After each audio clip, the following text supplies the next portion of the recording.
What do you mean you can enjoy a budget price with Taj-like service? Wow. Yeah, you heard that right.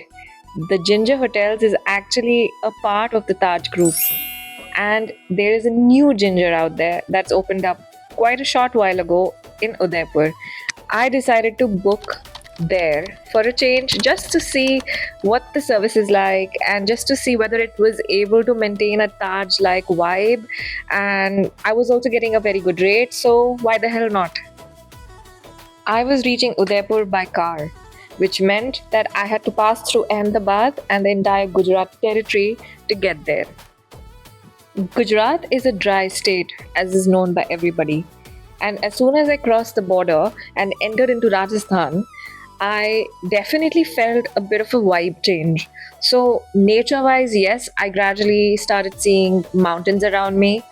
And over time, as I got closer into the main city, I started seeing basically a lot of liquor shops.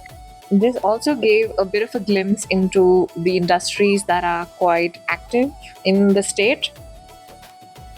We reached the hotel at around an easy time of 4 p.m. ish, and when we checked in, I just loved the ambience of the lobby. There was mirror work all around. The Jharoka vibe was definitely present. The lobby was vast. It had fresh furniture, freshly done up interiors. There were wooden floorings, and for a budget hotel, I think this was definitely more than what one could ask for.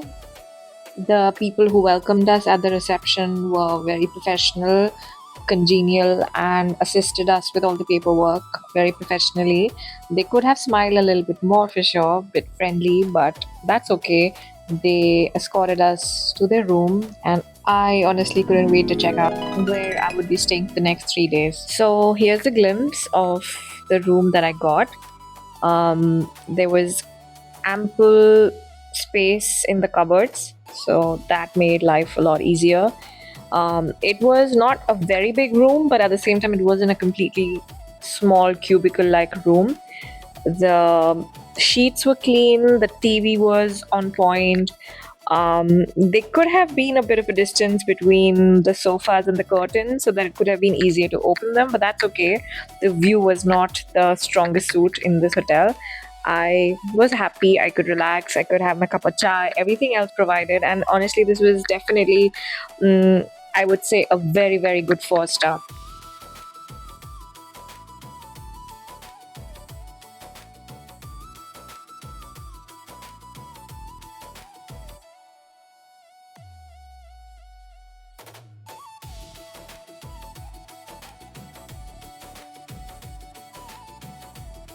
Very soon we left to do some shopping. It was around the evening time, and we ended up going to Hathipole, the market area, quite late, where all the shops were kind of closing up. But we ended up finding some gems.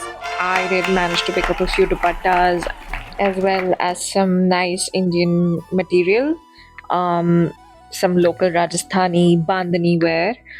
Some of the salesmen were a little pushy, and I just sort of decided to leave the shops whenever I felt a little intimidated.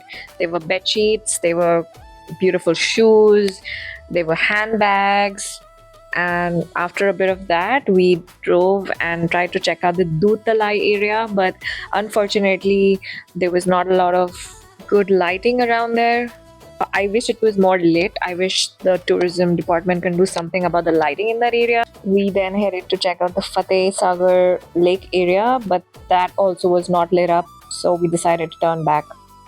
We were so hungry by the time we reached back to the hotel, and we dined at Qmin. Qmin is a part of the Ginger Hotel, and I loved the interiors. It had a bit of a swingy vibe to it. By that I mean there were swings instead of stable sofas and table seatings. You do have the option of chairs, but I quite liked everything about this restaurant.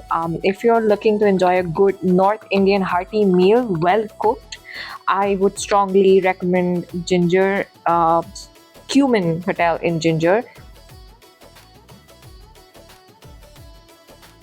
The drinks were great, and whatever we ordered was so satisfying. There was another couple who had ordered pizzas and they ended up complaining and not liking it. So I think that would be a piece of advice to you if you're planning to go to Cumin. Do order North Indian stuff. One drawback of staying at the Ginger Hotel was the view from the room. It was basically another hotel that was, I think, a 2 star or a 1 star. But overall, I will give this a thumbs up. And if you're looking for the best of both the worlds, that is 5 star hotel service alongside a pocket friendly place to stay, you can definitely check out the Ginger Hotel at Shastri Circle in Udaipur. That's all for now, guys.